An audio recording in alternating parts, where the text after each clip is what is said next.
Okay, streaming started.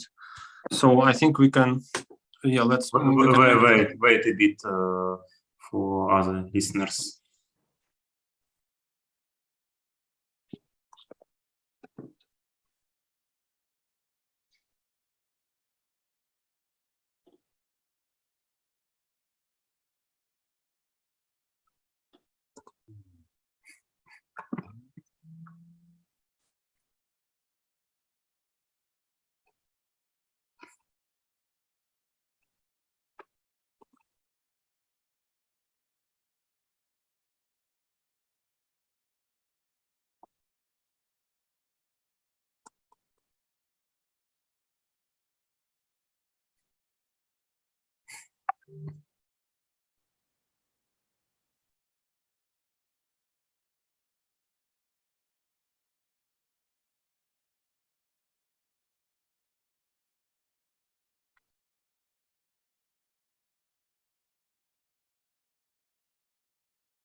Jesus. Yeah. Where are you now? Are you No, in Madrid? Yeah, in Madrid. And what you see behind me Yes. are the mountains in Madrid. Is like a 50 miles, 60 kilometers from Madrid. The first TV station that The first we TV had, station. yeah, that we had in the 50s, and it was a little. The name is a little bit pretentious. It's called the Ball of the World. So it's like we were broadcasting to the whole world. Yeah, and now maybe partially it's used as a weather station, but I mean to measure snow and these things. But this is a place where we go from time to time. 2,000 meters, 2,100. People used to ski there, but now there is not much snow. Winters are not so cold. So I see. Okay. Yeah.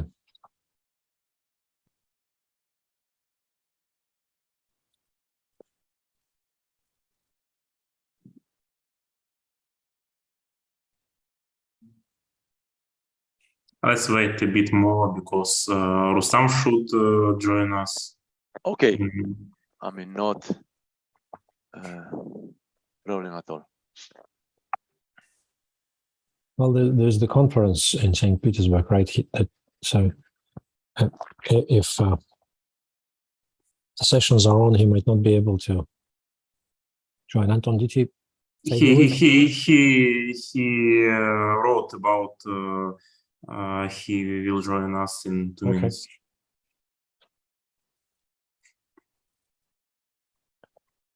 The teaching already started there, so I guess or you are in centers where you don't have to teach much and you are doing most research, or how? Yeah, some of us, Anton, for example, I think is not teaching now. Yeah, I am not teaching. I'm in Sydney, and this is a semester that I don't have teaching. But yeah, Rustam is now in St. Petersburg. There's a conference dedicated to the 90th birthday anniversary of Ildar Ibragimov, who is, and that's the conference is now just started today, and it'll go for a couple of. Oh, there's Rustam. Hi, hello, Rustam.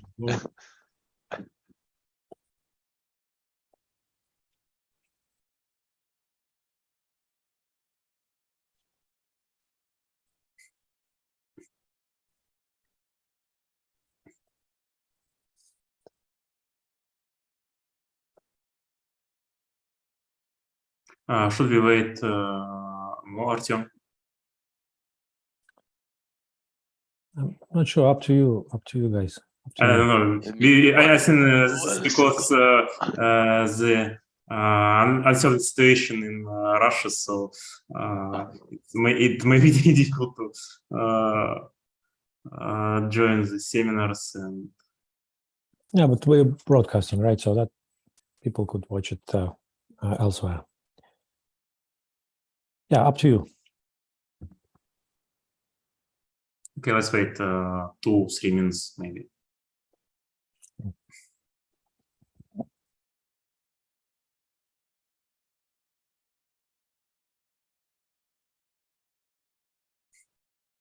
Oh, Dilara, join us. Привет. Hi, Dilara. Hello. Hello, Dilaya. How Hello. are you? Good. How are you? Where are you? I'm in Madrid. I mean, what you see behind me are the mountains. I mean, it's not. I wish I was there, but not. I'm in the center of Madrid. No. Oh, I But visited Madrid just a week ago, 2 weeks ago. really? As a Yes. tourist, or you were visiting some university or some place? No, I was on my way to Sevilla. I had a conference there, and so I spent a weekend in Madrid. Really beautiful. I didn't know it was such a nice city. There are parts of Madrid that are very nice. Other parts maybe not so. If you ask me, I mean, I'm more. I think Barcelona is maybe nicer. Oh, But, okay. because of the sea, and because you can go to every place walking. Madrid, I mean, what is the center, the historical Madrid is, I mean, I go walking to most of the places, I mean, less than an hour walking and or biking, and it's okay.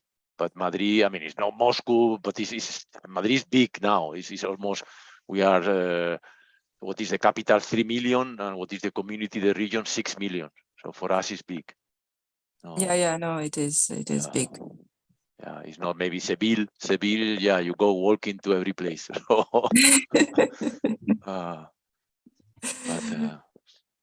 But Sevilla also has some suburbs which are half an hour by drive. Like maybe it's not counted as Sevilla anymore, but it is not counted as what is the capital of Seville. But yeah, and people are living in the outskirts because also it's becoming very expensive to live in the downtown, and so people commute. I mean, and these days the people don't need to go every day to work. That the hybrid system is becoming very popular. So 2 days at home, 3 days in the working place. More likely people go and live, I don't know, 50 miles maybe, or 50 kilometers from the city. So. And do you know, in Spain, the interest rates for mortgages, are they flexible or fixed? Both. I mean, you have both opportunities. You can have a flexible interest rate. Like when I was paying my apartment, I decided to go for a flexible because the fixed, first of all, because they were very low, and second, because the fixed one was high, they were higher, and I forecasted. I didn't make a mistake. Maybe the first time in my life, I thought the interest rates, they were not going to go up. So, and they lasted for 20 years, very low. Now, many people are going for a fixed interest rate. It's around 2 point something now. Okay, the spread, you mean? Yeah. The mortgage, okay. yeah. Yeah, Okay. because I just talked with people from Portugal, and they said there it's only flexible, so you can't have fixed. And I thought now with the increase in interest rates, I mean, it may be a real problem for the real estate sector, but also for many people. Still, I mean, maybe because those people don't remember when we were kids, we were having 15, 16, 17%. So, but it's true that at the same time, the housing was very cheap, was much cheaper. So this is the kind of trade-off, no? I mean, I maybe prefer very high interest rate, but you be able to buy a flat for 30 euros, no? And you pay the 30 euros and you get the flat. So yeah, but I guess the salaries were not as high before either. No, they were not. No, but then, okay, good point. In terms of, there were maybe, I don't know, now I'm making up. 1 year salary, you could buy an apartment. Now you need 5 years salary. So, Okay. so that no, it was much cheaper before. Now the housing in Madrid, also many rich people from abroad came to buy properties, and that well, that pushed the price up. No? So It's everywhere. Okay, let's start. Let's start. Sorry. Okay, no problem. Okay. Hello, everyone, and welcome to the Center of Econometrics and Business Analytics seminar series. Today we're having Jesus Gonzalo from University of Madrid. Jesus, you have approximately 1 hour presentation. Could you share your screen, please? okay, yeah. Let me see. And maybe interrupt you during the talk. Oh, okay. Jesus, maybe interrupt you during the talk. Yeah, no, perfect. Thank you. So let me see. Can you see the? Yeah. Okay. Great. Okay, well, thank you for the invitation. I wish the talk were face-to-face, but well, this is what it is. So today's talk, I'm going to present a research with my co-author from University of Zaragoza, Lola Gadea, and it's a talk that is part of a new field in economics called climate economics. And in fact, my talk will be inside a subfield called climate econometrics. So that is for you to focus a little bit where I'm going to go. Some of the results I'm going to present, they will be new. Others, no. I mean, what they are new will be the quantitative approach that we are presenting. So let's warm up a little bit. You see now this heat map. The first row is from 1850, and the last one is 2010. So you see the colors, and until the beginning of the 20th century, hardly you see any red color. When you see a red color, means that that region is getting warmer and warmer. But then since 1950, 70, you start seeing these red areas in the globe, no? And these red colors are not uniform. And that is what we try to capture. We try to capture that there is a warming process, but that warming process is non-uniform, is not heterogeneous. Maybe it's better seen with a very short video. So let me see if I can, maybe let me, only 1 second. You don't see the video now, no? Maybe not, no? Can you see the video? No? No, I can't. No, let me then, oh, sorry. 1 second, no. Yeah. Now you should see the video, no? Yeah. Yes, we so can. Now relax and only pay attention to the whole globe. It's the same heat map, but now through a video, and you start seeing yellow and very soon red colors. So if we want to describe this climate evolution, most of the literature has focused on the mean of the temperature. Most of the let me check again. I will now. Most of the literature focus on the mean. If you focus on the mean, it's like if you concentrate all the temperature in one point that will represent the planet. No, that is okay, but it's not the best way to capture this heterogeneity. So what we are going to propose is a new way that you will see is not so new.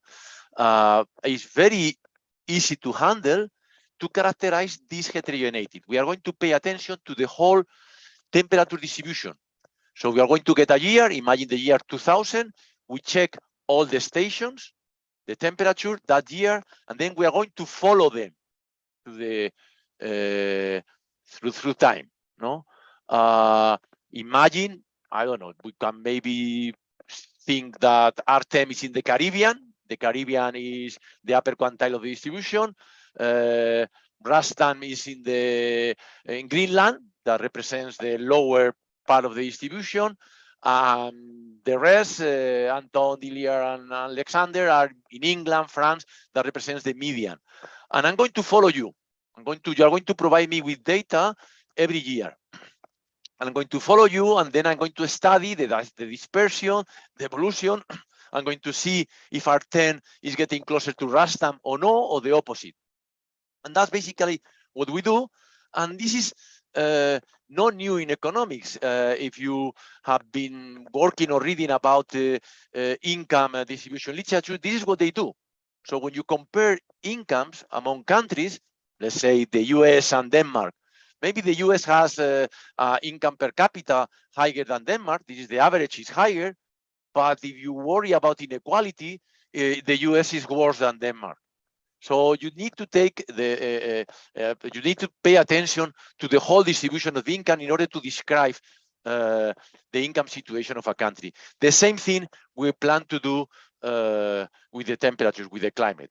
So if you at any point you get lost, think as yourself, whether as a weather station in some part of the planet, and think also, if you want, as yourself, as some quantile of the income distribution. That's the best example I found for you, just in case if you get lost in this presentation. No, and then instead of focusing on the whole distribution, that there are people that have done that, they take the whole distribution. We are focusing on several distributional characteristics, like quantiles, like the interquartile range, the standard deviation, the max, the mean, or everything that you care about. We can convert them into a time series, and we can check the evolution of that. So some preliminaries that helps to also to follow this talk. For us, climate change and warming will be equivalent. Climate change is more general than warming, but to make things simpler. And we define warming as the synthesis of an increasing trend in the temperature. The temperature data is not only the mean. The temperature data is the whole distribution. So we're going to check for trends in the whole distribution. You're going to see that we have a clear warming in the whole distribution, not only in the average. In a very peculiar case could be, imagine the mean is not going up, but certain quantiles, the upper quantiles, are going up. The standard literature will say, we don't have warming. We will say, hey, careful. We don't have warming in the mean, we have warming in the upper quantiles. So the framework that we propose is richer than the standard one. And also, we don't have to forget that the steps to study climate convey 4 different stages. The first one, you have to check what type of climate you have, the systems of warming, but what type of warming you have. Second is the causes. Are they caused by the greenhouses or by any other sources? The third is the effect. Do the climate change has any effect such that we have to implement mitigation-adaptation policies? The work that I'm going to present now, of course, is maybe more focused on the first part, on what type of climate we have, but it will be very relevant for the other part. It will be relevant for what type of causal analysis we can do, what type of effect analysis, and also for the mitigation policies that we have to design. So why is this paper important? Well, we think that this paper is important because we are going to propose a testable definition of warming, a testable definition of warming acceleration, and also a testable definition of warming amplification. So one of the nice things I think about this research, and that maybe you can appreciate as econometricians, is that everything that we propose can be tested. So on that I think is a nice value added that econometricians have. We are going to propose a new warming typology that characterize this climate change heterogeneity, and the econometric part will finish with a new testable concept of warming dominance that is very recent. We proposed this concept. We are going to show how to test, and we are still working on that. Basically, we propose a way of checking if region A warming dominates region B. This resembles a little bit the concept in finance of stochastic dominance. What happened is that we didn't find a way of applying directly stochastic dominance. So I hope you like this new concept, this new way of approaching this warming dominance. And if we able to convince you that this climate heterogeneity is there and is very important, then this opens the door to a new uniform causal effect analysis. There has been already work, like one by Richard Toll, where analyzed the effect of warming on the income distribution, but he analyzes the effect of the mean temperature on this warming of this income distribution. What we propose is an extension to check the effect of the whole evolution of the temperature distribution on this income distribution. Also in the causal analysis, people check the effect of CO2 on the average temperature. Well, we are working in a different research on the effect of CO2 on different quantiles of the temperature distribution. Right now, the preliminary results that we are getting is that an increase in CO2 affects the lower quantiles of the temperature more than the mean. So it will be affecting more Greenland, maybe the north part of Russia, the Arctic region more than maybe England, France, or Germany, considering the median. And also, if you are into designing efficient mitigation policies, there are works that they ask themselves, should we consider a tax to CO2, to carbon uniform? And well, this uniformity has certain optimality properties if, and this is the work by Dotom in this journal and co-authors, if you allow for compensations among countries. If you don't think that countries are going to compensate one each other, then the uniform tax on carbon will not be optimal. So this opened the door to a non-uniform. And what type of non-uniformity? We are not experts on tax of mitigation policies designs, but we are only throwing there the possibility that this non-uniformity should be done according to this heterogeneity that we are finding. And also a very interesting paper by Brock and Cesepadeas. He asked, they ask themselves, they only consider one tax to carbon, but they say, if we don't have into account the Arctic zone, so if they are saying, if we don't have into account other quantiles of the temperature distribution, our tax is going to be below the optimal. So we need to take into account the other part of the distribution. And then there's a nice paper by Peng and co-author where they say, can this tax to carbon be non-uniform? Let's analyze the US. And they discovered that you can get, if you have a target, you can get that target of CO2 reduction imposing different taxes in different states. For instance, California, that is more a green supporter state, will have a higher tax, and maybe, who knows, Texas, that is more less supported to these climate actions, are lower. But they compensate one with the other, and you get the same target, but the tax structure will not be uniform. So there is some work in this direction. There is also some psychological effect that, of course, we don't study, but maybe it's worthwhile to mention, and is that people, there are studies, and I mentioned there 3 papers, people are more aware of the climate change if it's closer to a region that it's warming faster and faster.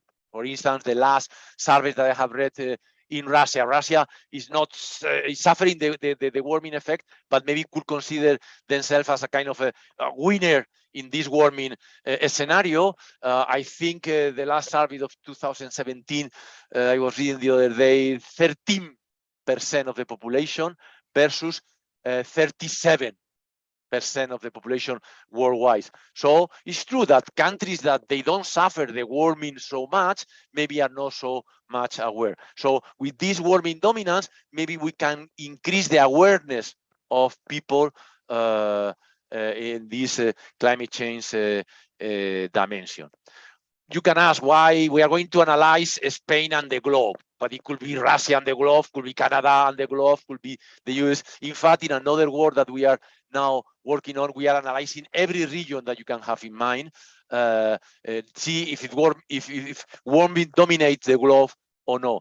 We choose Spain, you could think, because both of us are from Spain, but there are other reasons. I mean, the last report by the Intergovernmental Panel Climate Change defines Spain as a region, one of the most climatically diverse countries in the world.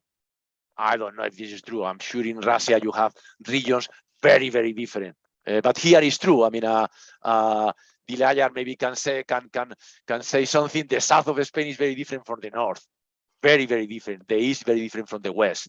No, and that has been important. It's not that we are inventing this role of heterogeneity. It has been important in the last report, this IPCC ARC report. The number of pages dedicated to or the chapters dedicated to regional warming has increased dramatically. So climatologists are aware of that, and what we are doing is we are measuring and we are proposing a way of detecting and checking this. The Econometrics is based on a paper that we published in Journal of Econometrics about how to play with these distributional characteristics.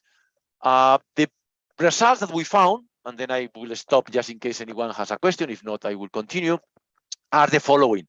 There is a clear warming process in the whole globe by checking that there is a trend in all the distributional characteristics of the temperature. So if I check the temperature data from Anton, from Artem station, from Alexander, from Rastan, all of you have a trend.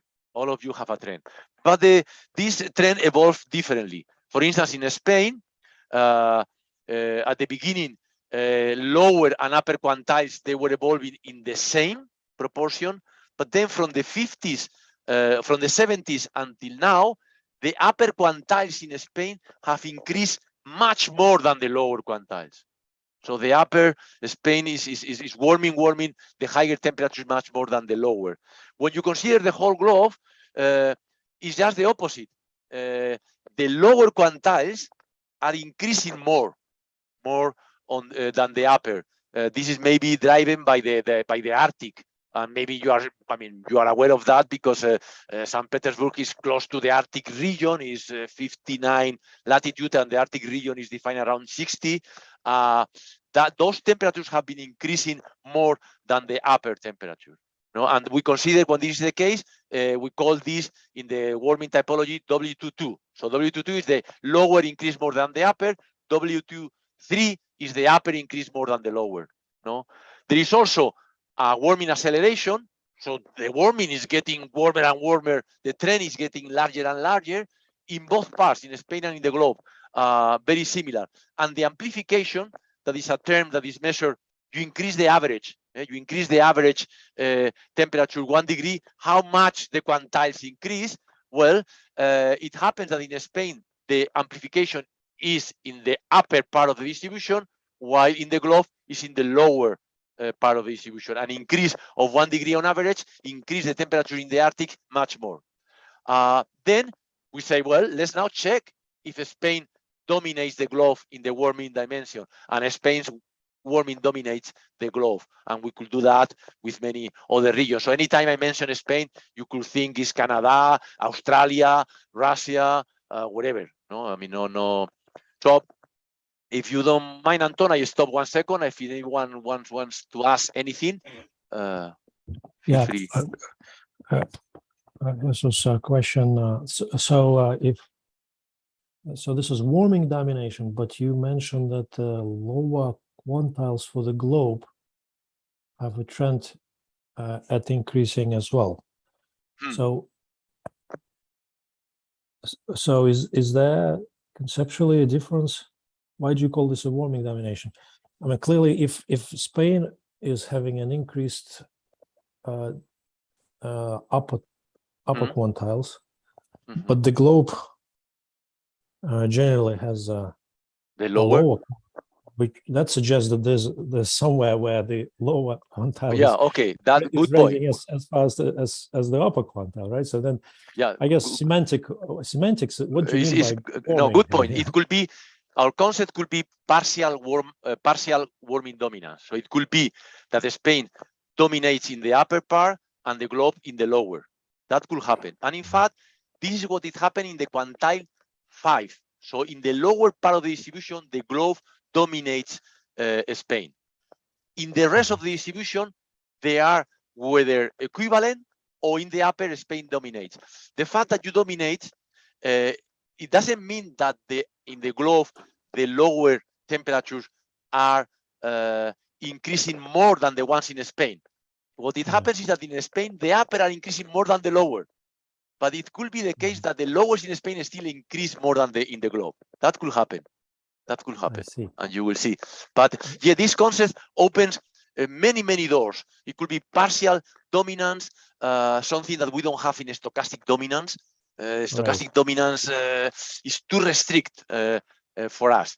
And so it's a stochastic ordering of a new kind where you can have exactly sort of maybe it's sort of a conditional distributions that you really are looking at. But so one other question. If this is so, I mean, you could see the trend on the pictures, right? Yeah, but sometimes, right?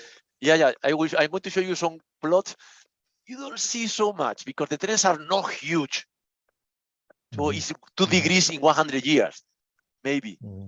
So it's not a big slope. But yeah, you could see them. Yeah.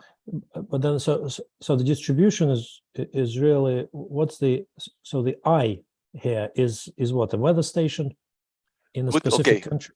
Well, I have to say that I haven't told to Artem before this conference, so that before this talk, I could be the station, so could be you, could be Anton, could be Dilia, or if I focus in a place, if I focus, for instance, in England, in one station, I could decide to use the year annual observations. I could decide to use daily observations, so it could be T also. So in 1 year, it could be higher frequency. That is also the nice thing about this approach. It could be both.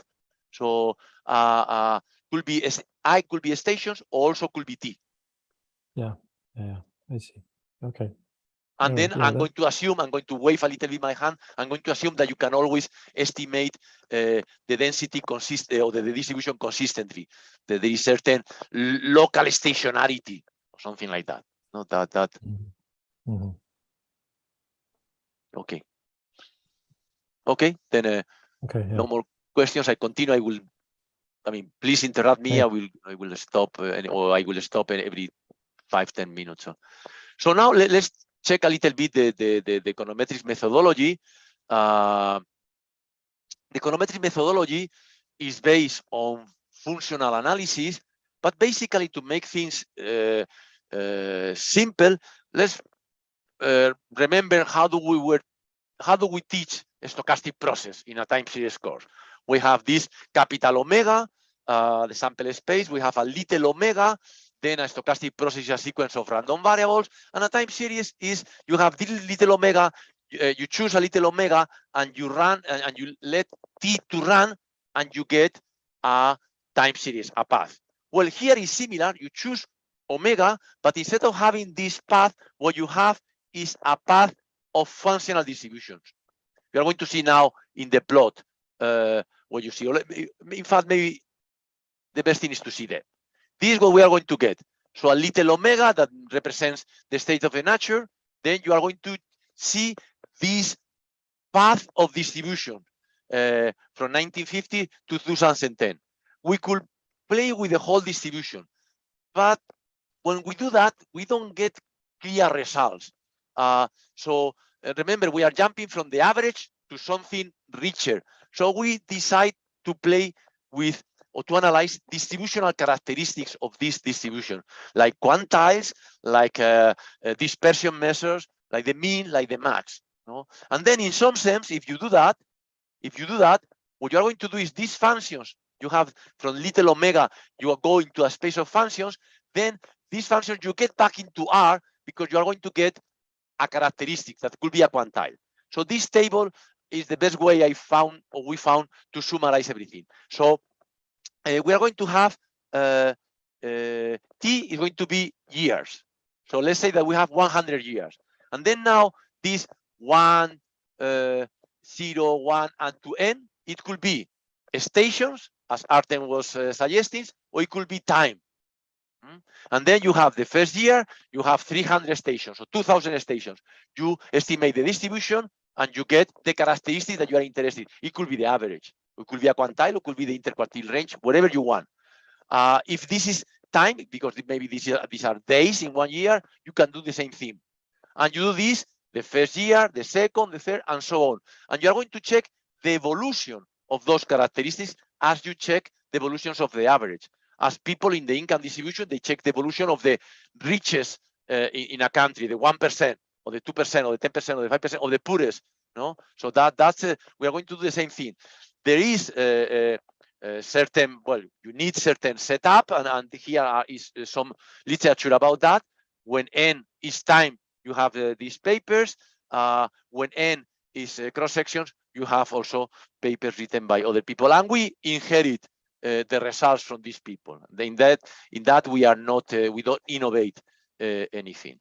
So this is the type of data that we have, and by magic, we convert the characteristic that you want into time series. This is the mean, that is what most people have analyzed. This is the max, this is the mean, this is the standard deviation, this is the interquartile range, this is the range, anything you want, kurtosis, skewness, and here are the quantiles. As Artem was saying, in the mean, you see a clear trend. In others, maybe it's not so clear. If you check here the quantiles, maybe it's not so clear. But fine, I mean, the result that we're going to get, I hope they match what we see in the plot. Otherwise, something was going to be wrong. No, but that is the nice thing. What we are telling the people is, hey, with time series, you can do a lot. You can do a lot, and that's why we convert every characteristic into a time series. So that's what and now you could think, well, but if you, yeah. Jesus, may I ask a question? Oh, perfect. Yeah. Which graph corresponds to kurtosis? Let me, that one, yeah. Which one? This one. Let me see if I can. That one. It's interesting that it's not so volatile. I'm thinking about heavy tailoredness in temperature data, naturally in climate change data, or typically I expected the temperature time series to be heavy-tailed, implying in particular potentially infinite kurtosis.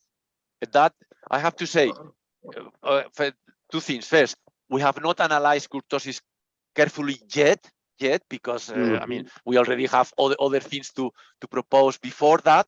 But yeah, that is one of the reasons we propose this analysis, because climate is characterized by the extreme events, and extreme events come from these heavy tails. So you are totally right. I mean, the next step should be focus on the kurtosis. Focus on the kurtosis. Perhaps it would be interesting to fit a power law distribution to the temperature change data. And then, because looking into this graph, it's kind of surprising that kurtosis is around 4, which is similar qualitatively to the kurtosis of the normal distribution, right? 3. But exactly. I expected temperature time series to be very different from normal. Well, but well, but as you said, it has this volatility. So maybe. But no, but this is. I'm glad that the way I see this approach is that it opens a lot of doors, and one is now to pay attention to other characteristics, and kurtosis has to be the next one because of the, as I said, because of the extreme events. I mean, climate is we care about climate because of the extreme events. Otherwise, maybe we will have not cared so much. So you are totally right. You are totally right. The tail index would be an interesting statistic to consider. It will be to get a time series of the tail index. Yeah, estimate. Exactly. Yeah. Exactly. Yeah. Yeah. Thank you, Rustam. Thank you. Let me decrease this a little bit. Yeah. Oh. Let me see. Yeah. And the other part, I mean, you could, let me, only 1 second. Yeah. You could ask, I mean, why you work with quantiles?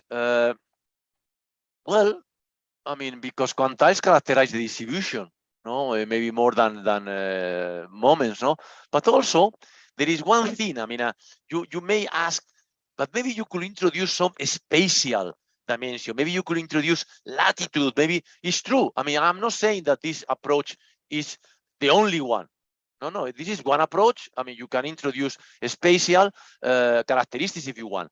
But what we discover is that quantiles are quantiles match locations. So the quantile 0.5 is this latitude. The quantiles in 80% of the stations that are in the quantile 0.5 belongs to the Arctic region. The median, that is 46, is England, France. That part represents also a location. I mean, and then the upper part is the Caribbean, India, but also could be Cuba, could be, I mean, these countries. So what we are also saying is that, well, we are very good on working with quantiles, and quantiles represents this latitude dimension. And if you go into climate models, it happens that in the Stone Age of climate models, everything was what is considered the zero-dimension energy balance models. That is, everything is a point. It's a point, and there the whole planet is a point, and there that is like if you are analyzing the average. Now, of course, this was the Stone Age of climate models. They jump from them to the one-dimensional energy balance models, where they consider the latitude. Well, we are doing exactly the same thing. Of course, we are behind the climatologists, because now the climate models have many dimensions more than this latitude. Well, we are approaching to them. And we have some advantage. They have some advantage. No, so at some point we should be able to converge and convert into this time series dimension every characteristic that they analyze. But it's a step forward. I mean, it's one step forward what we are proposing that corresponds to this climatology literature. If you consider the data in Spain, exactly the same. You have these densities, you have this data. The kurtosis in Spain is lower, but again, it's not a characteristic that we are analyzing a lot. We are analyzing the mean and the quantiles, basically. So, okay, so now we go into the econometrics. So the data, you could be relaxed because we are going to get back into that. And the econometrics, I have to say, is very exciting, because it's exciting in the sense that you face a problem and now you try to propose an econometric concept. I like to call it quantitative concept. So let's define global warming. Well, warming is the existence of an increasing trend in some of the characteristics. I mean, as simple as that, no? But then you face problems. What is a trend? And it's unbelievable, but there are no many definitions of trends, not even in time series textbooks. And this is because my personal opinion is that we have been focusing too much into cycles and not into trends, when trends maybe are more important than cycles. So I'm going to propose to you, you have an intuitive definition of trend, keep it. I mean, the definition I'm going to propose is going to match your intuition. And the paper that we found that was helpful is a paper by Hal White and Clive Ranger, where they define in a very heuristic way the definition of a trend, very general. It should have a direction, should be smooth, doesn't need to be monotonic always, can have a local behavior. And now something that is going to be maybe shocking to some of you, the trend has a deterministic flavor. has a deterministic flavor. And how do you check for the existence of a trend? And that is the paper that we have in the Journal of Econometrics. Well, you get a characteristic, a quantile 5, the median, the mean, the interquartile range, and you regress this into a linear trend, even if the trend contained in this characteristic is not linear, you can detect it. You are going to detect it. So this is the nice thing about this result. You are going to reject beta equals 0. If CT is an I1, is an ID, D greater than 1/2. If CT is the log, is T squared, is the square root, you are going to detect it. You may be not able to say, hey, it's a linear trend. No, no. This is a test to detect trend. We are going to use this model as a linear approximation, but for detection, it works for any type, almost any type of trends that you have. And that is very nice. It's a way of detecting that you have a trend or no. So it's a way of detecting whether you have warming or no. So that is, and you can ask, well, but what about these stochastic trends that we teach in graduate courses? Well, according to this definition, the trends have this deterministic flavor. The stochasticity of this, imagine a random wall, it comes in the trends in the variance. So if you look at the plot of a random wall, very likely many realizations of a random wall, you don't see a proper trend. But we say that it's an stochastic trend. It's because when you calculate the variance at any point and you plot the variance as a time series, that variance of the random wall has a trend. So still the trend has a deterministic flavor.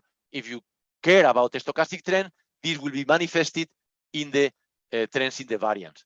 So that I think is a concept that can be well generalized. So we follow with the trend analysis. You have now several characteristics. It could be 10 quantiles, and you want to check if these 10 quantiles they share the same trend, and you can do that by running this multivariate regression and checking if beta 1 is equal beta 2 equal beta m. Or if you want to do by pairs, you also can do that. If you want to check if the quantile 0.5 has the same trend as the quantile 95, you subtract both quantiles and regress on a trend. If beta is 0, they share the same trend. If beta is not 0, they don't share the same trend. And here, the trend could be quadratic, cubic, anything you want.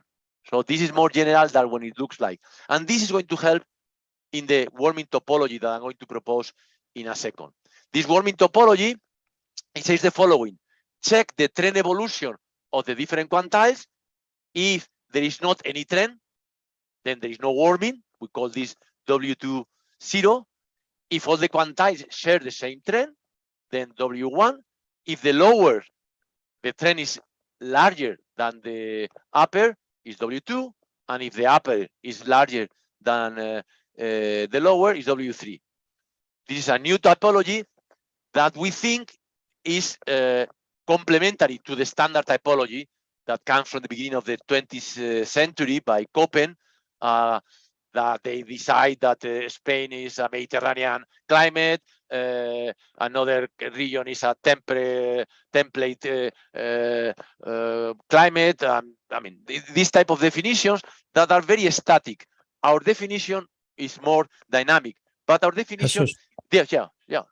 Tell me. But is that so? This is sort of monotone in T for all quantiles, but there's no sort of non-crossing condition here.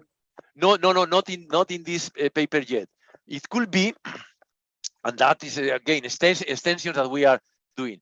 We are now when I say now, it means last weekend. So it's like that. It's in real time defining conditional warming dominance or conditional warming, and is this analysis where we are going to introduce, for instance, CO2 there.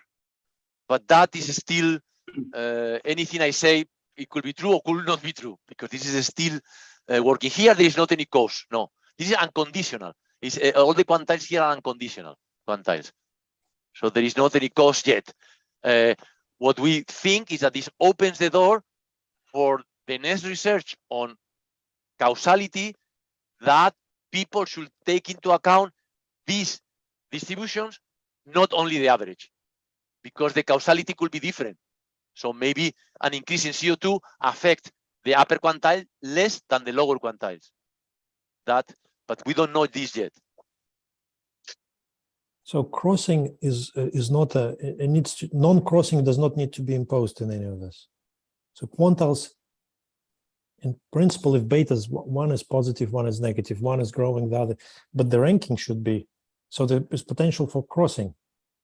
It's potential, but there is not any here. They are not. We know that the causes are the greenhouses, but we don't introduce here the greenhouses yet. I mean, we think the intuition is that behind the trend is the CO2 concentration behind the trend. But I mean, this is little, but yeah, that's a good point. That's a good point. Yeah, yeah. Rustam, that yeah, it's related. Can we go to the previous slide? Yeah. No, sorry, that one. Yeah, the one. Yeah. So in order to make them do not cross, perhaps one could apply rearrangement algorithm. Yeah, Chernozhukov and yeah, Victor has is true. And Galishon have a paper in Econometrics on quantile rearrangement to make them do not cross. Perhaps that may be helpful in solving this potential crossing. Good point. Here they could cross, but I have to say, I mean, in my, not in my defense, in the defense of equation 2, that if they cross, they could mean something. So for instance, imagine that I forecast, imagine that I use this for forecasting and they cross. Imagine that the lower quantile that is going up, they cross the upper quantile. This is clear that the model is misspecified. I mean, they cannot cross. I mean, that's, well, but suppose that they cross. Then I calculated, I did that in a paper that is still unfinished. I calculated, and in the globe, in my forecast, the lower cross the upper in close to 2,000 years.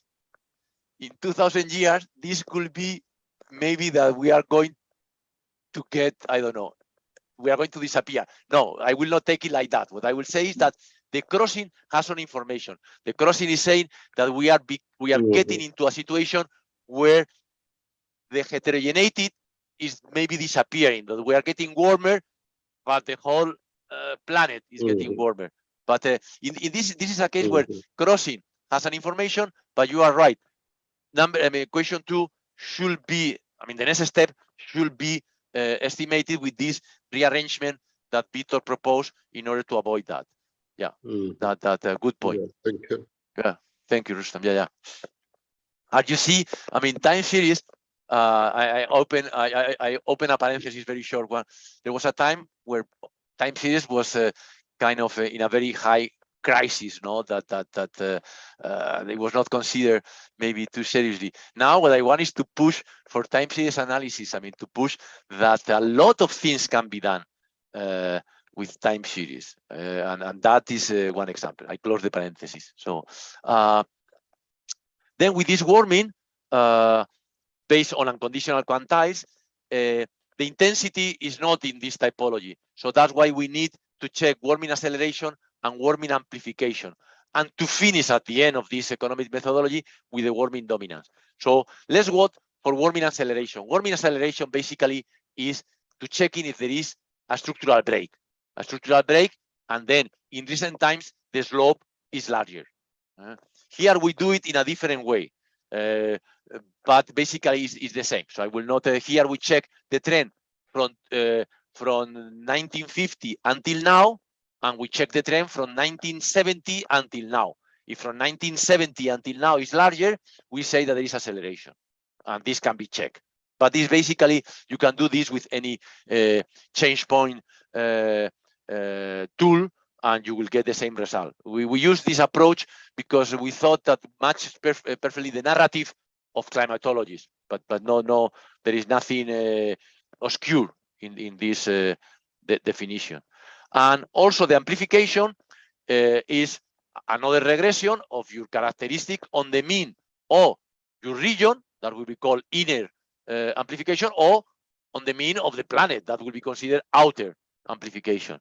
No, and for instance, it's very popular in the climate literature that the Arctic is amplifying.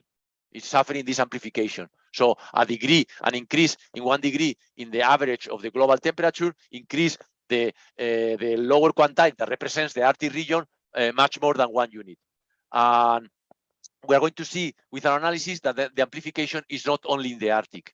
It's also getting down to St. Petersburg, to Denmark, to maybe even the north of Germany. So to quantile 10 and 20.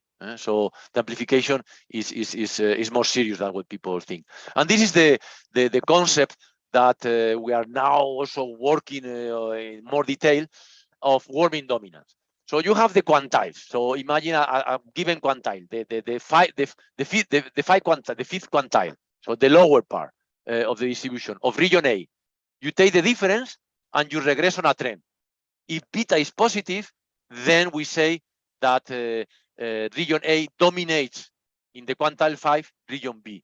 So this concept of dominance is very strong because it's the existence of a trend. It means that the quantile of region A, so imagine I take, imagine Spain is the average and St. Petersburg is the quantile 5, or no, I take no, now will be the quantile 5 of St. Petersburg and the quantile 5 of Spain, so in regions.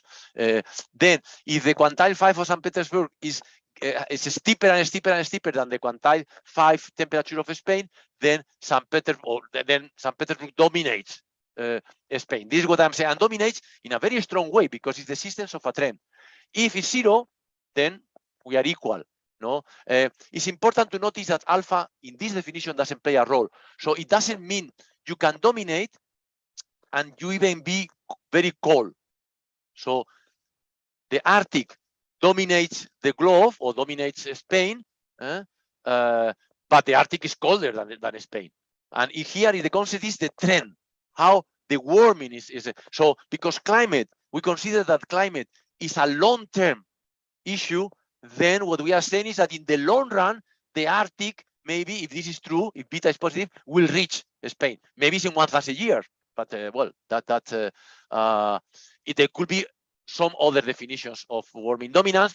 I mean, we are the first one who proposed that, and this is the one that we think is, easy to implement. No? So, yeah. So shouldn't there be some provision for the hemisphere? I mean, you have a St. Petersburg with say highest of 20, I don't know, but maybe 20 degrees. All right, and in the summer you have Sydney, which at the same T would have the lowest temperature, perhaps even the minus. Right, if you take the difference, this is really the it doesn't get you the dominance; it gets you the range, doesn't it? Well, okay. What I consider, in Sydney. Let's say in Sydney, I will consider the summer in Sydney will be, well, the summer, because the summer will correspond to winter. Yeah. Here. Okay, I see. Okay. So, but there's implication of some sign here. Yeah. All right. Okay, I see. Yeah. Nice. That I have also to add that most of the stations are here in this analysis are in the northern hemisphere, and why this is the case is because where there are more the stations. That what in a work that I'm doing about also warming dominance, we are considering stations in the Antarctic, for instance, but then we have to move to 1960, 1970. So most of this analysis corresponds to northern hemisphere. That's true. That's true, because it's where the stations used to be. No, when we analyze that, I will show you now in a plot where are the stations in a three slides. So yeah, let me see how this works. If we go look at here, this is the beta of the regression of the quantile 5 in the Arctic minus the quantile 5 in the globe. No significant. The quantile 10, no trend significant. And the quantile 20 up to quantile 60 is significant. The p-value is less than 10%. Then it means that the Arctic in that part of the distribution dominates the globe. because the others are not significant either, this is a definition of global dominance at the end of the day. There is a global dominance because the others, they don't go in the opposite direction. So this is the type of results that we can get. Partial dominance and also global, because the others, they don't affect in the opposite. No? And this is what I say here, that you can have partial dominance. So the data, I mean, only let me describe a little bit that I didn't say before. For Spain, for instance, I choose stations that they are being in the whole sample every year. So if a new station appears in the year 2000, I don't consider that station. So I want homogeneity in the data. And I only have 30 stations. So in 1 year, I'm going to also plug in there the month. So I'm going to get, for each station, 12 observations. And this, we are not the only people who do that. Other people, when they try to estimate distribution functions of temperatures, they do that. So they take the 1 year and they take in each station, if there are not many, also the monthly observation. That for the whole globe, follow the same analysis. We have enough observations, 2000 observations times 12, because every observation is going to give me in every year 12 monthly observations. And these observations are maintained up to now. So that is important to realize. These are the stations in Spain that we want to capture the whole country. And look at now, these are the stations in the globe. So, sorry, Artem, in Australia, there are a few of them. Most of them, this red color in the US doesn't mean that every house has a station. That maybe is true. Maybe every house has one of these apparatus that you can buy in Amazon. But it means that there are a lot of stations there and a lot of stations in Russia, Central Europe, Spain, and Canada. But there are very few in Africa, and in the Antarctic, there are only 3. And this, but this is what it is. I mean, this is we don't produce the data. No, these are the characteristics that we are going to analyze. I mean, mean, maximum, minimum. We are going to pay attention to the following quantiles, from quantile 5 to quantile 95, and these are estimated from n observations in each region. We are going to check for a trend. So now you can, if you want, the next 5-10 minutes, you can relax, because we are going only to provide results that I already mentioned, and I will tell you where to focus. There will be a lot of numbers. We are going to check for a trend. We are going to check if there is warming acceleration. We are going to check the co-trending hypothesis to define the typology. We are going to check for warming amplification, and then that will define this warming typology, and we will finish with the warming dominance. No. So this is the data for Spain. I already showed you the time series, and look at this result. Only the blue part. The blue part, you estimate, take the mean as a time series, you regress on a trend, and if you check, you use the data from the 1950 until now, in 100 years, 2.4. If you take the data from the 70s, almost 4 degrees. So there is a clear acceleration. The interquartile range also is increasing. And this is seem easier from here. The quantile 5, 2 degrees in 100 years. There is not acceleration. This is not significant. So the quantile 5 in Spain, the minimums are increasing, but they are not increasing more and more. But look at the upper quantiles. Look at the situation of the Spanish the Spanish region. In 100 years, if you use the data from the 50s until now, 3.3 degrees. If you use the data from the 70s, we are going to increase the upper part more than 5 degrees. It's a clear acceleration. This is what is producing that the interquartile range is going up there. So this is the acceleration is in this part. When you check, you can check the co-trending. I mean, quantile by quantile. So don't play. I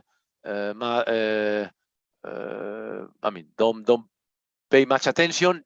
You can get from this quantiles evolution in which how are they evolve. That is the situation where we are now. The interquartile range is increasing. So that is a characteristic. The quantiles, they don't behave the same. So there is heterogeneity in the Spanish region, and we place there in this typology. The amplification is only a test of regressing the mean, the characteristic, the quantiles on the mean.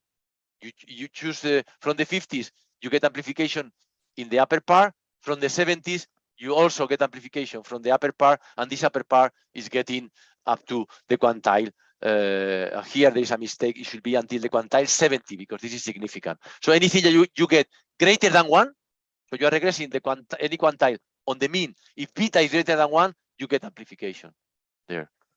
So this is what I already mentioned in Spain. We have at the beginning the quantiles, they evolve in the similar way. They could have a trend higher than the Arctic, but here is how they evolve one with each other in the same region. They evolve in the same way. When you take the later part of the sample, the upper quantile is going up much more. There is a clear warming acceleration, and there is a clear warming amplification. So Spain is not in very good shape, climate warming wise. Now we do the same thing with the globe. Here you get an increase in 100 years of 2 degrees. If you consider the last part of the sample 3 degrees, there is clear amplification. The standard deviation here, the standard deviation, it gets smaller. It does not get amplified. It gets smaller, and this is because the upper look at the lower quantile of the globe. The lower quantile, if you take the last part of the first part of the sample, 4 degrees. If you take the last part from the 70s, 4.7. Of course, it's not accelerating. Otherwise, we'll be in trouble. But this is the upper quantiles that has the lower quantiles, sorry, a very high trend. The upper quantiles, they are increasing, they are accelerating, but not much. So that is the type of conclusion that we get only analyzing the trend. It's true, linear trend. So this is a linear approximation. This is the acceleration, and you can check the whole distribution. The whole distribution, they are different. The quantiles are different. The lower, the interquartile range is decreasing. So we are in the type W2, the same theme. It doesn't matter one sample or the other, or the most recent sample. The amplification, you are getting amplification. We are getting amplification not only in the Arctic region, also in the 10th quantile, in the 20th quantile, we are getting amplification there. So amplification, remember, means when you regress on the mean, the coefficient is greater than 1. So for any degree that you see in the newspaper that say the average has increased this, well, the lower quantiles have increased even more. And that is a very, well, dangerous situation, because what is said in this type of literature is that whatever it happens in the Arctic, it does not remain in the Arctic. It has very serious consequences that we have not analyzed. So we are obtaining these characteristics for the whole globe. Some of these results coincide with what we already obtained from Central England in the Journal of Econometrics paper, and also for what Dibble and Rudebols obtained in the US. It would be nice, and this is what we are doing now, extending this to other regions, to Australia, to Africa, to South America, because this is very northern hemisphere bias. The amplification goes beyond the Arctic. So you can go, but I will not go. There is also heterogeneity when you go into a region, even in Spain, Madrid and Barcelona. Well, Madrid is having the upper quantiles increasing more than the lowers. Barcelona is the opposite. So now we're in a case that Artem mentioned before. It could be the case that there is a region that dominates in the upper and the other regions dominates in the lower. Here it will going to happen with Madrid and Barcelona. Barcelona dominates in the lower quantiles to Madrid. Madrid dominates in the upper. And here is higher frequency, well, daily data in 1 year. So here we only pay attention to one station, but I will not show you the result because I think I only have 5 more minutes left. So this is only to tell you that that heterogeneity, there is also micro heterogeneity. And in order for you to design this mitigation or adaptation policies, you should have into account this heterogeneity. For instance, Madrid should have a stronger mitigation and adaptation measures than maybe the rest of Spain, or maybe than Barcelona. So let's well, more or less conclude with this warming dominance. Spain and the globe. Spain is dominated in the lower quantile, basically because the lower quantile of the globe is the Arctic, and the Arctic, the temperature is increasing more than the lower quantile of Spain, even though the lower quantile of Spain is increasing 2 degrees per 100 years, but in the Arctic is 4 degrees. But here there is no dominance at all, and in the upper, Spain is clearly dominating the globe. So if you eliminate this lower quantile, Spain dominates the globe.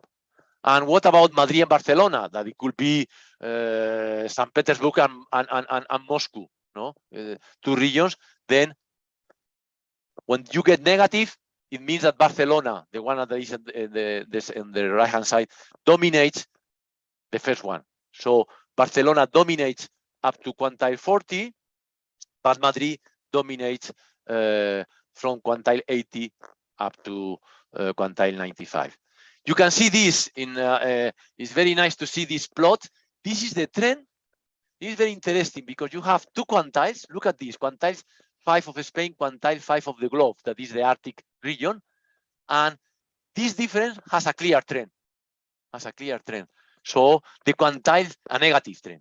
The quantile of the Arctic is going up a lot, no? The others, you see the plot, but you still have to test. And these are not significant. And then when you go from the 70s up, well, Spain clearly dominates the globe. So this, in this plot, is very, I mean, you get very visual what you get in the test. And sorry, I was saying no, Madrid, no, this is Spain and the globe. And Madrid and Barcelona, you get very similar. Barcelona dominates from these quantiles, then this is not significant, and Madrid dominates from the 80s to the 95. So we have also analyzed this, making predictions. If you have questions later on, we can go into that. Because remember, here I'm doing this with a linear model. I don't know the trend, the true trend of these regions. In order to do that, what we propose is to run a forecast competition of different trend models, because we know there is a trend. Our test says, yes, you have a trend. It could be quadratic, it could be exponential, well, no, exponential, no, it could be quadratic, it could be maybe a fractional model. Well, you run a competition, and the one who wins is the trend that you can consider more likely to happen. And the predictions, I don't want to scare you, the predictions are in 100 years. The prediction says that the Paris Agreement in 20 years is going to be overpassed. And in 100 years, we are going to have an increase of 5 degrees in the Arctic. With 5 degrees in the Arctic compared to now, these are very serious, has very serious consequences, because it means that the ice will be melted and the sea levels will increase highly.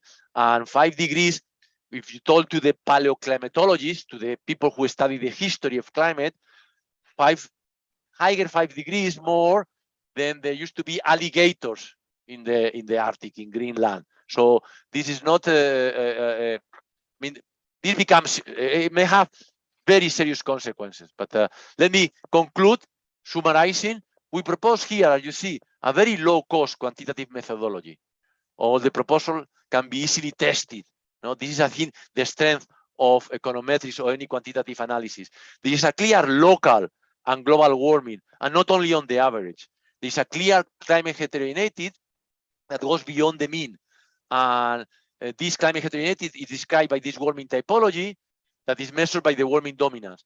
The climate heterogeneity opens the door to things that some of you have already mentioned, to a new non-uniform causal effect analysis. It could be that CO2 affects the quantiles in a different way, and we are working now in this direction. Also, for those who are in the mitigation dimension or in the adaptation dimension, this mitigation adaptation policy maybe should be different according to the regions, according to the warming process that the regions are suffering. It could be, our proposal is that because there is a clear warming process, they could have common global policies, but also idiosyncratic local policy to capture this heterogeneity.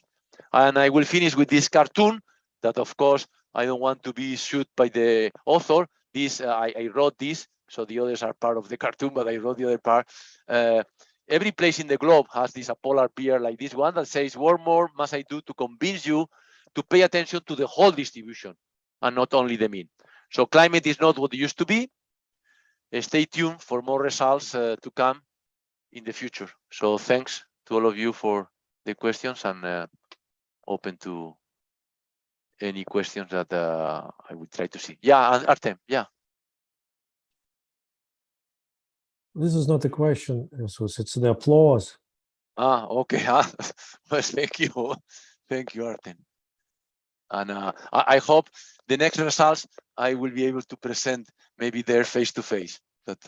Yes, wouldn't that be great? Yeah. Delia, yeah. Yes. Yes. Sorry for the noise. Also, I have a question about. So about this regional dominance. Mm-hmm. So what are the consequences? Let's say, what can we draw from this dominance? Okay, Spain dominates the global in the largest quantiles. Okay, but so what are the economic or even maybe disaster consequences? I wish I could answer that. So what I'm going to tell you is, no, it doesn't come from my research. So it's what I study. It will mean in this case, because it's the upper, that Spain is becoming a desert. Spain is becoming a desert, something that maybe you already checked when you were landing by plane in Madrid. When you were landing in plane by Madrid, you can check that the whole center of Spain is already a desert. We don't want to call it that, but it's a desert. And then Spain should start doing something as simple as planting trees, getting into green economy. Cities maybe should be forbidden, I don't know, cars there, or I mean, we should go into renewables in a faster speed if we want. And in this case, Spain has a chance because it has sun and it also has wind. No. What about if you have that, I don't know, Russia dominates the globe in the lower quantiles? Well, the lower quantiles maybe may not have much consequences for Russia that I think it will have, but we can talk this, I mean, in a second. If it's in the lower quantiles, very clear the sea levels with rise.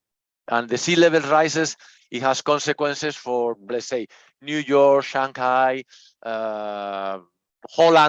I'm not going to say that these places are going to Florida, that is happening now. I'm not saying that these places are going to disappear, but they have to invest a lot of money that they could have invested in other things. No, there is a discussion among economists about winners and losers. They claim that the ones that they are in the higher latitude, they will be winners. And maybe we are, well, let's say close to Africa, maybe we are going to be losers. I would like to do research into that because first we have to define what means winners and losers. Second, we have to define whether we can aggregate winners and losers because to see if in the future there is some compensation. And also, when we define winners, when we think that we are, imagine Canada, that they may claim that they are in a winner region. If the Canada dominates in the lower quantiles to other parts of the globe, then maybe the ski, let's say the ski season is going to disappear. There's not going to be a snow. It's going to be more land for agricultural purposes. But you have to now see how do you compensate the ski resource that maybe is an important part of Canada, but also the fishery. A lot of fishery activity in Canada when the ice melts. Now, who knows, maybe this is going to be distorted or deteriorate. So this is an important issue, but I don't have the tools yet to analyze. And I'm only saying that it's not so clear that winners will be winners and losers, yeah, maybe losers are clear that losers, they could migrate maybe. So the winners are going to face a lot of migration. And people we know these days, they don't like migrants. So it's a very important topic, but I don't want, economy sometimes they tend to say, well, there are winners and losers. I mean, if we take winners and subtract losers, and if this is positive, we don't have to care. No, I don't think this is the case. Yeah. So if I just recap what you are saying, is that basically we, because countries, they have different geographical conditions, and they're predisposed to certain climate events. So if we're talking about like highest quantiles dominance, so it's essentially more heat, more drought, more heat waves. But when we're talking about lower quantiles dominance, it's essentially countries which have cold regions, right? So there we're talking about probably ice melting, and therefore that's why you mentioned sea rise, and that's how I should think about it. There is a more depth issue. For instance, let's take California. California also, you take the distribution of temperature in California, every region has lower quantiles and upper quantiles. If the lower quantiles in California are going up, this has been the case, then this lack of ice is reflected in the lack of glaciers. The glaciers are going to be, the size diminished. This is what is causing the wildfires. People think wildfires are caused by the upper quantiles. No, the wildfires are caused because the lower quantiles are higher and you don't get enough water for the humidity in the land for the summer. And that is what is creating how easy it is to have these wildfires. And California is having a lot of wildfires. So the fact that the lower quantiles are going up has very serious consequences. Now, let's go to a cold place. The fact that the lower quantiles, imagine in Russia, is going up, then the permafrost is going, I mean, is deteriorating, and then the methane and the CO2 that is there, but above all, the methane that is contained in this permafrost is going to increase. And that is also going to create wildfires in the summer. So this has more serious consequences than we think. But yeah, but this is something which comes like not directly from your research, but more let's say from IPCC, a bit of speculation, etc. Right? So your research essentially, so your research essentially says that when there is a higher than global increase, we should pay more attention, and we should see what are the consequences there. So it's more of a sort of an indicator than the... Totally exactly. It's a quantitative analysis to say, pay attention to that. But when I started studying climate 8-9 years ago, at the beginning I went directly to the mitigation policies, like most of the economists. Let's see if a tax has an effect. Let's study the econometrics of that. And then I realized that I didn't understand what climate was. So then I started to study all the climate, taking all the courses that you find in the web, and that's what I'm in the process of being able maybe to answer your question, but not now. I'm in that process. So okay, thanks. And then more like, because I know that's the data you are using, so it's more of a comment than a question. But I found it really surprising and even shocking that in Africa there are almost no installations to measure the temperature. So it's in a way it's one of the regions which will suffer the most, but we even don't measure how the climate is changing there. Well, only a comment, because it costs money, and there are now, but not in the 50s. It's like also in the Antarctica, in the Antarctic region, there are not many. Sometimes they establish one, and they get, I mean, this is literally, they get an email saying tomorrow you have to abandon that station because the ice where you are there is breaking down.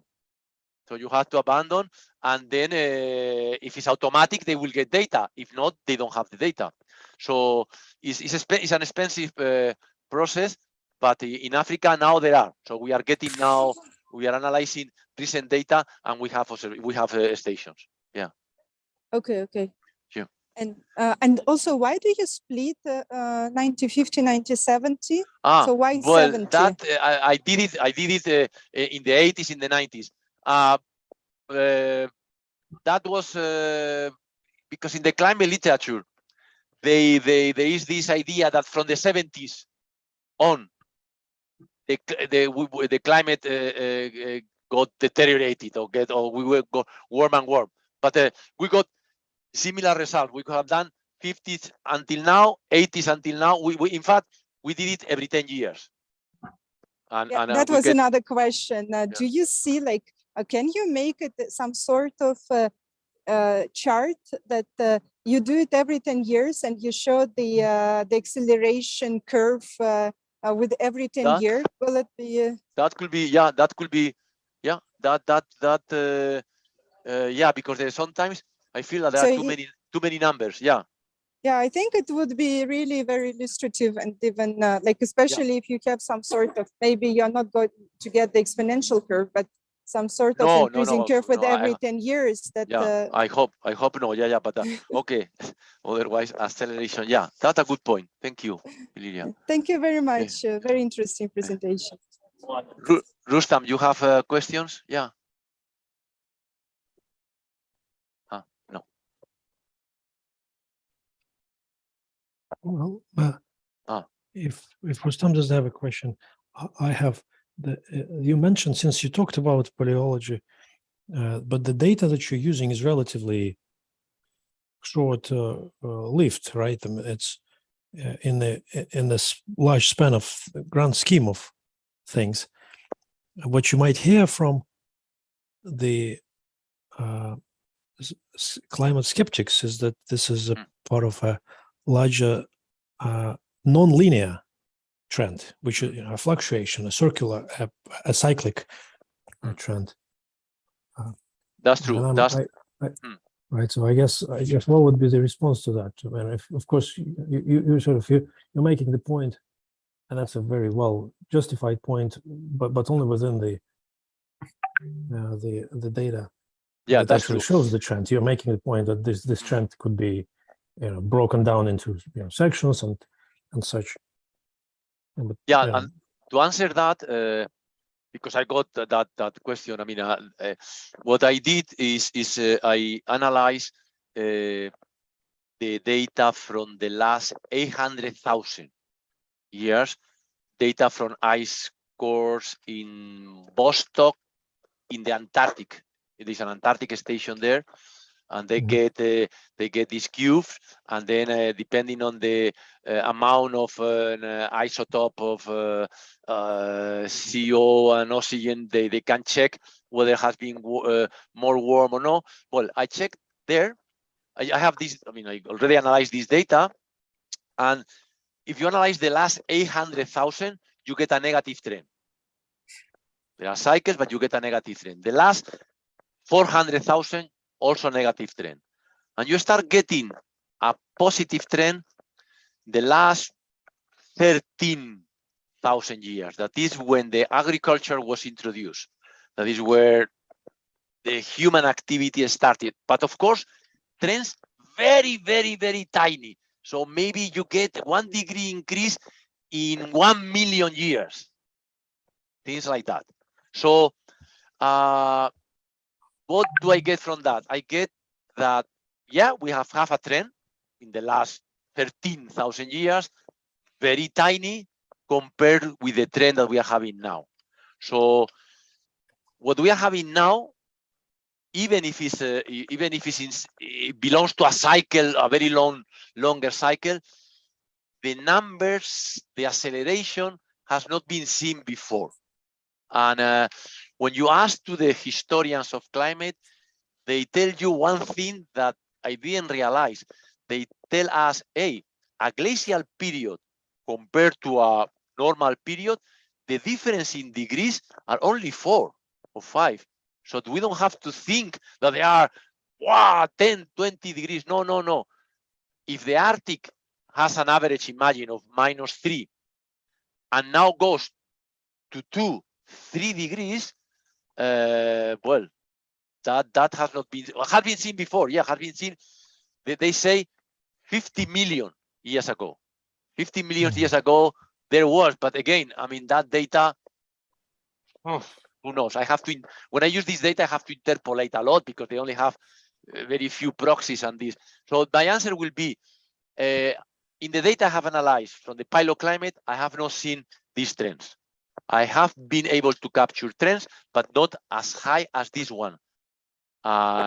Where we are able, we are now, I mean, I remember since I was a kid, the temperature has been changing.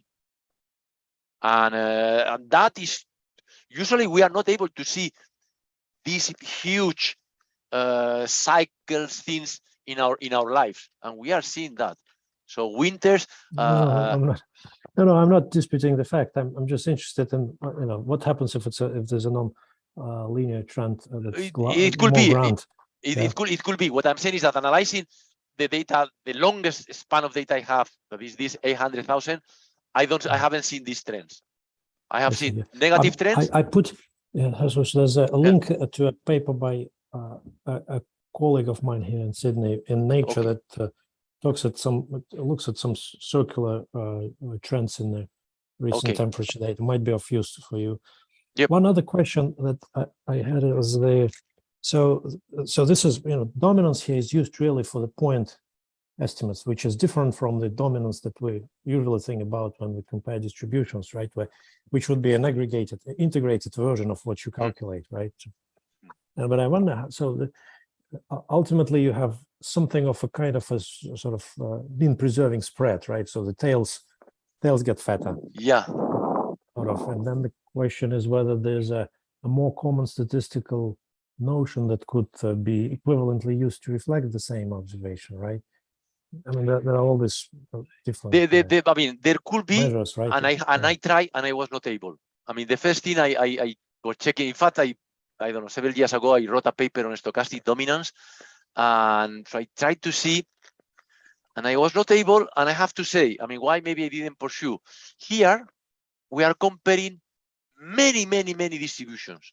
Most of the stochastic dominance is 1 year with another year, or one country with another country. Here I have 70 years, and that's why I thought, well, 70 years of a region, 70 distribution of another region.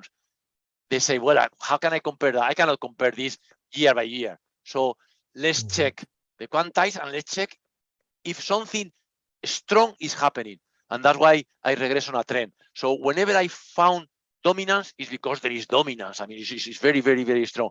But believe me, I try for, I don't know, 7-8 months. Let's see if I can apply this stochastic dominance thing. And no, I was not able. But if it could be that someone else is cleverer than me for sure and can do it. And that. Yeah.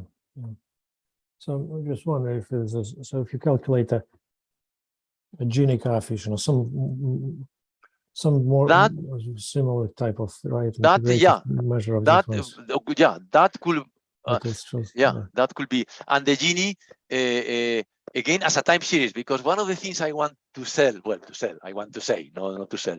I don't sell anything, but is that times you can do magic with time series in a sense.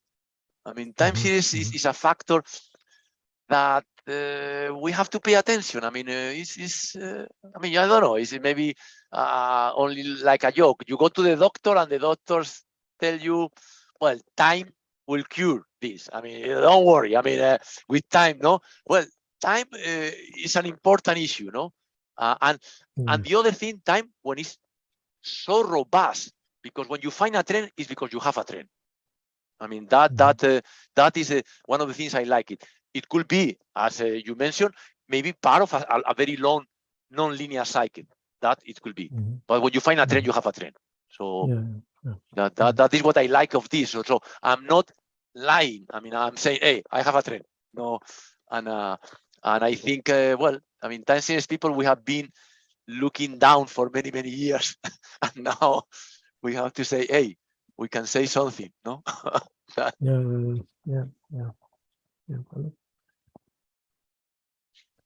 Well, thanks. We are way over time, but it's been such an enjoyable talk. Thank you so much, Jesus. Thank you for the invitation, and thank you for the question. Well, let's see if I am able to produce new results, and then I will let you know that.